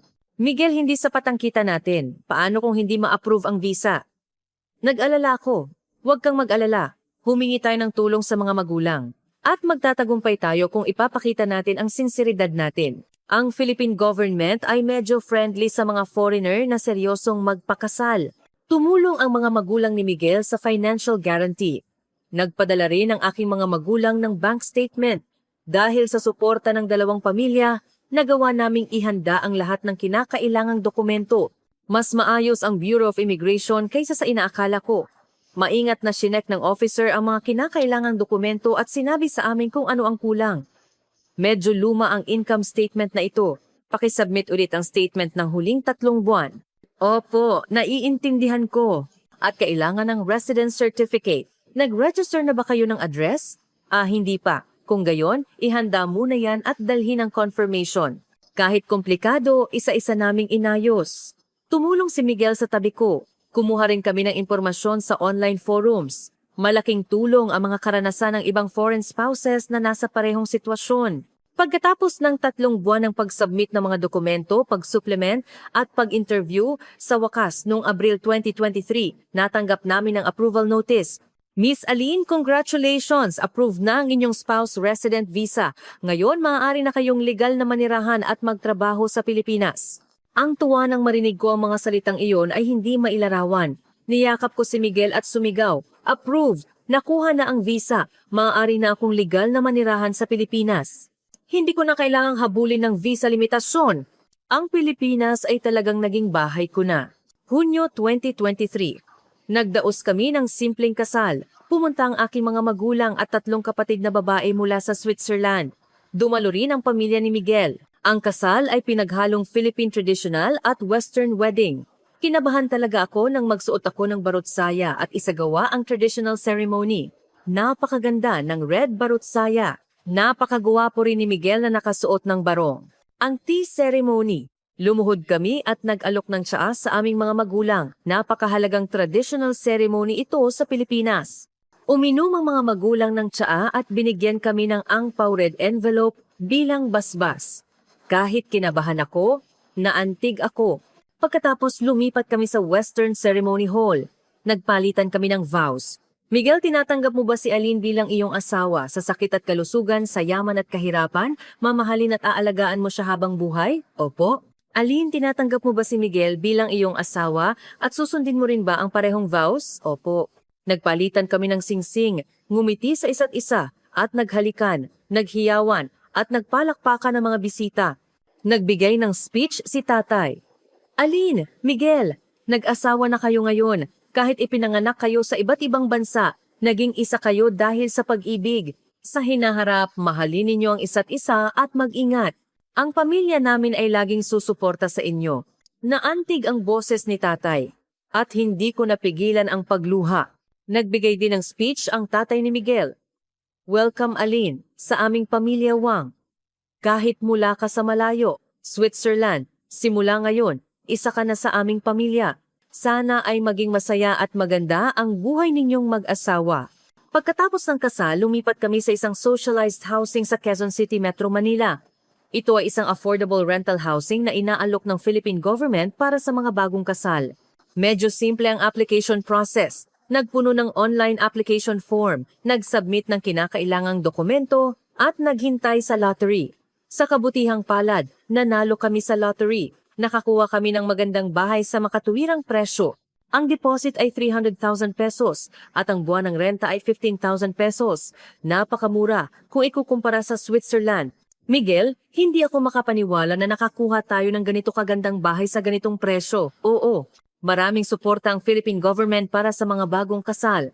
Dahil sa low birth rate issue, maraming policies na tumutulong sa mga young couples. Ang floor area ng bahay ay mga 50 square meters. Maliit na kusina, sala, kwarto, banyo at may balkonahe na may sikat ng araw. Ito ay perpektong espasyo para sa amin. Naglagay ako ng maliliit na paso sa balkonahe at nagsimulang magtanim ng herbs basil, rosemary, oregano. Aline, nagtatanim ka ng basil dito? Nagulat si Miguel. Oo, gagamitin ko kapag nagluluto ako. Ang basil ay madalas gamitin sa pagkaing Pilipino. Gusto kong matutong gumamit ng fresh herbs. Masaya rin ang pag-aayos ng bahay, bumili ng furniture sa IKEA at kumuha ng maliliit na gamit sa Daiso. Unti-unti naming ginawa ang espasyo namin. Naglagay kami ng mga larawan na kinuha namin sa Switzerland at Pilipinas sa dingding. Sa restaurant, naging full-time na ako. Nag-alok ang head chef. Miss Aline, gusto mo bang maging full-time? Magaling ka magluto at masipag. Maganda rin ang reaksyon ng mga customer, kailangan ka ng restaurant namin. At may resident visa ka na ngayon, maaari ka nang magtrabaho ng formal. Talaga po? Salamat, chef. Pagkatapos maging full-time, tumaas ang suweldo ko. May SSS at PhilHealth na rin. Nagkaroon ako ng stable job. Bukod pa rito, nagsimula akong magbigay ng French cooking class tuwing weekend. Nagrenta ako ng maliit na espasyo malapit sa Tomas Morato at tinuruan ko ang mga Pilipino ng European cuisine. Sa simula, 3 lang ang estudyante, ngunit kumalat ang balita. At unti-unting dumami. Teacher, napakasarap talaga ng ulam na ito. Gagawin ko rin ito sa bahay. Ginawa ko ang inaral ko ngayon para kainin ng pamilya ko. Gustong-gusto nila. At, ang galing na ng Chinese mo, teacher. Tuwing nakikita ko ang masayang mukha ng aking mga estudyante, nakakaramdam ako ng fulfillment. Ang pagtuturo sa iba gamit ang talent ko, at ang makita silang masaya ito ay malaking tuwa para sa akin. Seryoso namang nagtatrabaho si Miguel sa kumpanya. Pumapasok siya ng 7 ng umaga araw-araw at umuuwi ng 6 ng gabi. Paminsan-minsan nag-overtime, pero kadalasan, regular ang buhay niya. Napakaabala ang semiconductor industry, pero gusto ni Miguel ang trabaho niya. Ngayon, natapos ng maayos ang project. Pinuri ako ng team leader, sabi ni Miguel nang nakangiti, kahit pagod. Ipinagmamalaki ko ang kanyang pagsisikap. Napakahusay, Miguel. Bilang special dinner ko ngayon, naghanda ako. Gumawa ako ng fusion dish French stew na nilagyan ng Filipino sauce. Magkasama naming sinanay ang buhay sa Pilipinas. Tuwing weekend, namimili kami ng ingredients sa wet market. Ang magulo at komplikadong market ay naging pamilyar na ngayon. Tia, magkano po ito? Sa pagiging mas mahusay ng Chinese ko, naging mabait din ang tindera. Ay, ang foreigner na asawa. Ang galing mong mag-Chinese? Sige, bibigyan kita ng mas maraming siling labuyo chili. Service! Gusto ko ang init na iyon. Ang pakikisama ng mga Pilipino ang nagpapadali sa bansang ito. Isang araw bumili ako ng street food sa market. Noong una akong dumating sa Pilipinas, hindi ako nasanay sa amoy ng street food at bagoong. Ngayon gusto ko na ito at kailangan kong kumain ito linggo-linggo. Miguel, hindi ko na gusto ang kanin kung walang street food, sabi ko. Tumawa ng malakas si Miguel. Aline, isa ka na talagang Pilipino ngayon. Tingnan mo, hindi ka na makakain ng walang street food. Sa susunod, gusto mo bang subukan ng balot? Balot? Ay, hindi ko pa rin kaya yon, masyadong exotic. Dahan-dahan lang, balang araw magugustuhan mo rin. Ganyan din ang lahat ng Pilipino. Taglagas 2023, kinontak ako ng Bureau of Immigration. Miss Aline, gumagawa kami ng success story interview. Gusto mo bang sumali? Gusto naming ipakilala ang isang successful settlement case sa Pilipinas. Sa simula, medyo nag-atubili ako. Maaari ba akong matawag na success case? Marami pa akong dapat matutunan at marami pa akong pagkukulang. Ngunit naisip ko, kung makakatulong ang kwento namin sa ibang tao, maganda na. Sige, sasali po ako. Maraming tanong ang tinanong ng officer ng Bureau of Immigration. Miss, Aline, ano ang nag-udyok sa inyo na magdesisyon na pumunta sa Pilipinas? Dahil sa pag-ibig ko kay Miguel at gusto ko ng bagong hamon. Maganda ang stable life sa Switzerland pero gusto kong makaranas ng ibang bagay at matagal na akong curious sa Asian culture. Ano ang pinakamahirap sa buhay sa Pilipinas? Ang wika at ang pagkakaiba sa kultura. Sa simula, napakahirap talaga. Mahirap ang tones ng Chinese. Nahirapan din ako sa paghahanap ng trabaho. Minsan, nakakaramdam din ako ng lungkot. Ngunit napakainit ng mga Pilipino at malaki ang naitulong nila sa akin. Kung gayon, ano ang pinakamaganda sa buhay sa Pilipinas? Ang init ng mga Pilipino at ang convenient life. May convenience store sa lahat ng dako, mabilis ang delivery, napaka-komportable ng MRT, LRT, napakaganda rin ng healthcare, napakahusay ng PhilHealth system. At higit sa lahat, ito ang lugar na nagbigay sa akin ng pagkakataon na umunlad ang makagawa ng gusto ko. Ano ang plano ninyo sa hinaharap? Gusto kong magbukas ng maliit na cooking studio. Gusto kong mag-develop ng menu na pinaghalong European at Filipino cuisine at ituro sa mga tao. Balang araw, gusto ko ring magbukas ng maliit na restaurant. Ang pagsasama ng lasa ng Switzerland at Pilipinas. Ano ang payo ninyo para sa mga foreigner na gustong pumunta sa Pilipinas? Huwag matakot sa bagong hamon. Ang hamon ay laging nakakatakot, pero ito rin ay mahalaga. Ang Pilipinas ay isang lugar na tatanggap sa iyo ng may bukas na puso at magiging maayos ang lahat. Kahit hindi ka marunong magsalita ng wika o iba ang kultura, kung magsisikap ka ng tapat, magbubukas ang daan. Napakabait na mga Pilipino at tutulungan ka nila. Pagkatapos ng interview, sinabi ng officer, Miss Aline, napakagandang kwento talaga. Maraming tao ang makakakuha ng lakas ng loob. Salamat. Sa sandaling iyon, nakaramdam ako ng pagmamalaki. Pakiramdam ko, tinanggap ako bilang miyembro ng Philippine Society. Maaga sa 2024, regular kaming nag-video call sa aking mga magulang sa Switzerland. Aline, kumusta ka? Tanong ni nanay. Napakaayos po talaga, masaya ang trabaho. Napakabait din ni Miguel. Napakaganda ng buhay sa Pilipinas. Dumami rin ang estudyante sa cooking class. Nag-guest pa ako sa isang TV show noong nakaraang buwan. Sa TV, nagulat si tatay. Opo, tungkol sa success stories ng mga foreigner sa Pilipinas. Kinuna nila ako habang nagtuturo sa cooking class. Nang makita nila ang masiglang mukha ko, nakangiti rin si nanay. Mabuti naman, kung masaya ka, masaya na rin kami. Ayos ba ang kalusugan mo? Ayos po. Regular akong nagpapa-check up. Napakahusay talaga ng healthcare system ng Pilipinas. Mayroong PhilHealth at mura ang medical fee. Noong nagkasipon ako, mga 200 pesos lang ang binayaran ko sa doktor. Nagbiro si tatay, Aline, maari ka bang magpadala ng polvoron sa akin? Napakasarap ng kinain namin noong kasal mo. Wala kaming mabilhan dito. Nagulat ako. Tay, talaga? Nagustuhan mo ang polvoron? Tumawa si tatay. Medyo matamis sa simula, pero laging naiisip ko. Kakaiba at masarap ang pagkain Pilipino. Sa susunod na pumunta kami sa Pilipinas, dalhin mo kami sa masarap na kainan, ha? Gusto ko ulit uminom ng milk tea na iyon. Oo naman. Alam ko ang maraming magagandang lugar.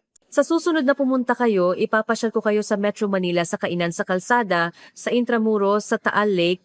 Lagi akong masaya sa pakikipag-usap sa aking pamilya. Nagsimulang maging interesado rin ang aking mga kapatid na babae sa Pilipinas. Alin, maari ba kaming pumunta sa Pilipinas sa susunod na summer vacation? Gusto kong maglibot sa Metro Manila, tanong ni Ate Clara. Oo naman, kapag pumunta kayo, ipapasyal ko kayong lahat. Maraming makikita talaga sa Pilipinas Intramuros. Maraming shopping malls din at napakaraming masarap na pagkain. Nagpakita rin ng interes si Ate Sofia. Alin, kumusta ang legal system sa Pilipinas? Gusto ko ring malaman. Sabi nila, napaka-develop ng democracy sa Pilipinas. Kahit hindi ako sigurado sa technicalities sa karanasan ko, mukhang transparent at efficient. Napakalinaw din ang procedures nung nag-apply ako ng visa. At napakamaayos ng mga Pilipino at maayos ang social order. Napakasaya ko sa pagbabago ng aking pamilya. Ang desisyon na sinabi nilang crazy sa simula ay nagbigay ng positibong epekto sa buong pamilya. Ang Pilipinas ay hindi na malayo. Naging pamilyar at malapit na rin ito sa aming pamilya. Spring 2024, formal kong sinimulan ang plano na magbukas ng cooking studio.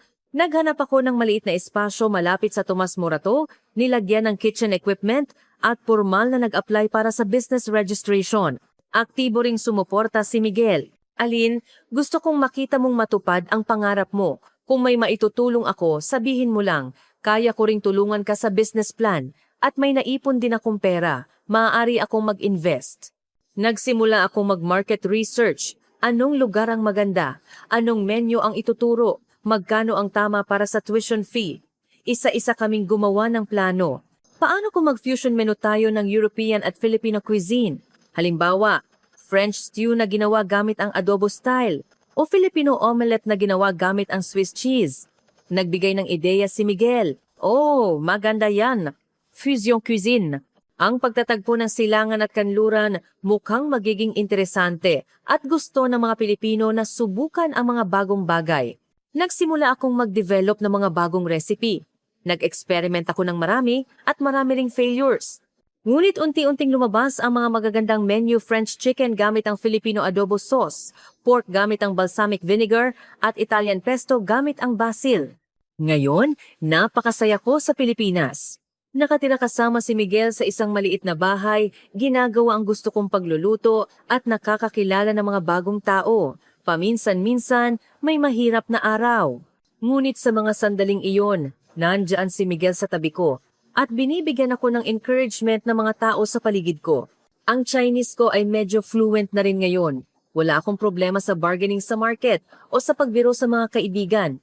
Kahit may accent pa rin, sinasabi ng lahat na naiintindihan nila. Alin, napakagaling mo na mag-Chinese. Minsan, nakakalimutan kong foreigner ka pala. Sa tuwing naririnig ko ang ganoong salita, nakakaramdam ako ng pagmamalaki. 2 taon na ako sa Pilipinas. Kapag inaalala ko, napakaraming nangyari.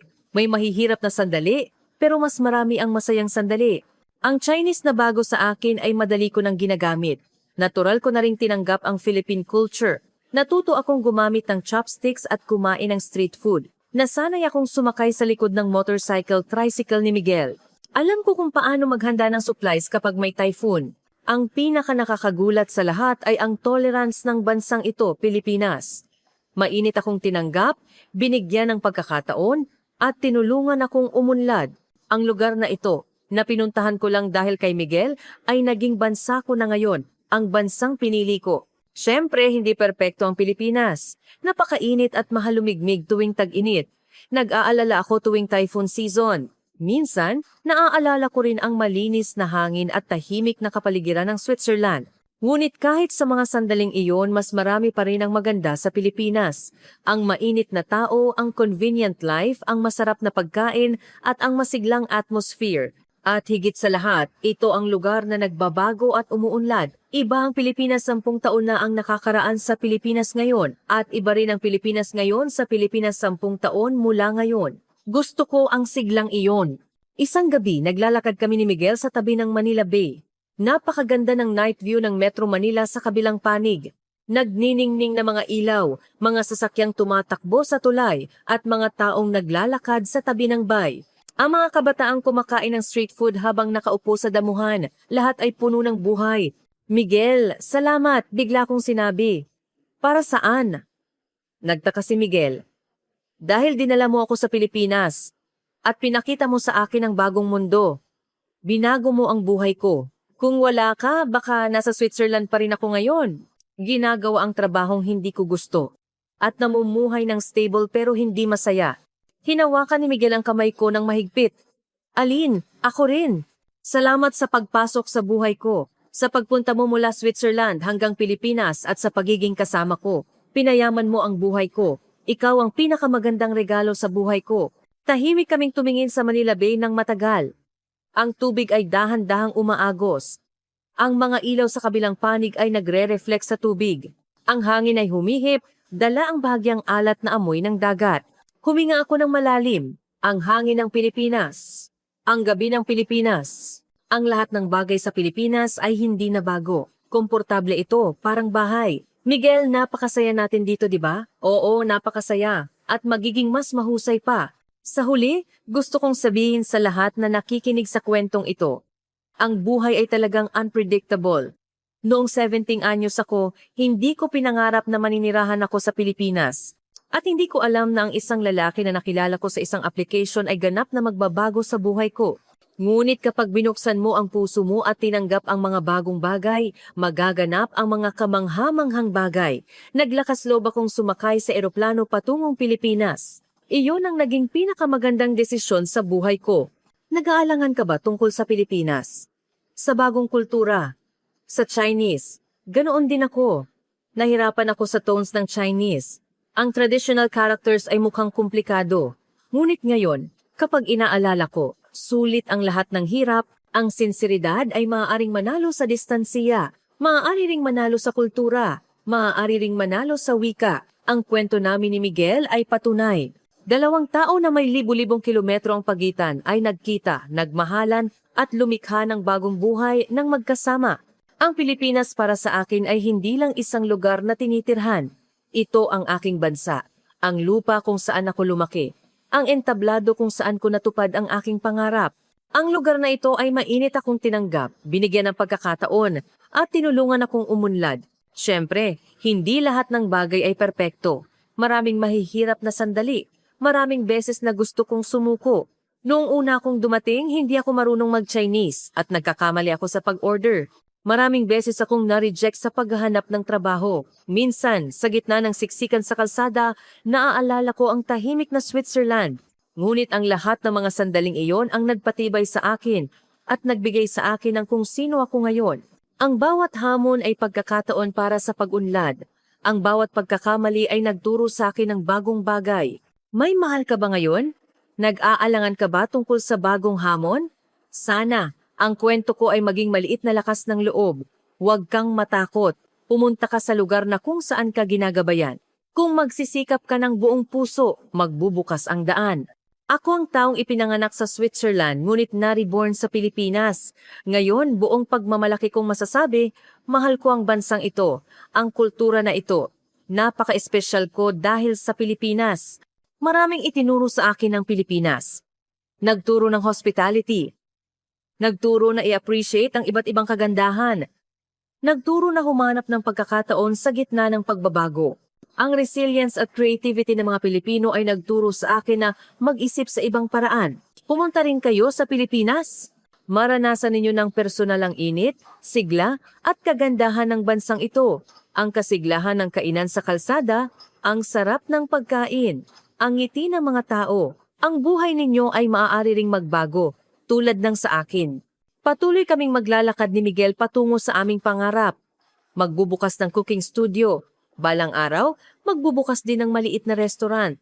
Magkakaroon ng mga anak na makakaranas ng dalawang kultura Pilipino at Swiss. Turuan sila ng Chinese, French at German. Isang masayang buhay. Gusto kong malaman ng aking mga anak na malaki ang mundo.